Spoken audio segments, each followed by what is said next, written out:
বিশ্বনবী মুহাম্মদ রাসূলুল্লাহ সাল্লাল্লাহু আলাইহি ওয়াসাল্লাম বলেছেন, রাষ্ট্রীয় দায়িত্ব পালনকারী কেউ যদি এক টুকরা সুতা বা তার চেয়েও ক্ষুদ্র কোনো জিনিস খেয়ানত করে, তবে কিয়ামতের দিন খেয়ানতের বোঝা মাথায় করে তাকে উঠতে হবে।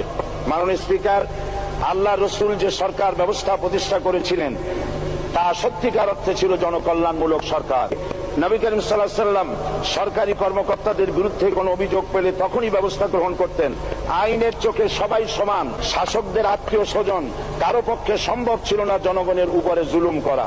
খলিফা ওমর রাদিয়াল্লাহু তাআলা আনহুর এক ছেলে অপরাধী প্রমাণিত হলে সে দণ্ডভোগ থেকে রেহাই পায়নি, এমনকি এতে তার মৃত্যুদণ্ড হয়েছিল। আবার খলিফা নিজেকে আইনের ঊর্ধ্বে মনে করতেন না, তাই বর্ম চুরির ঘটনা আলী রাদিয়াল্লাহু তাআলা আনহু কাজীর দরবারে সাধারণ ফরিয়াদির মতো উপস্থিত হন। নিজের ছেলে ও চাকরের সাক্ষী যথেষ্ট না হয় কাজী খলিফার বিপক্ষে রায় দেন। এখানে বিচার বিভাগ ছিল সম্পূর্ণ স্বাধীন এবং শাসন বিভাগের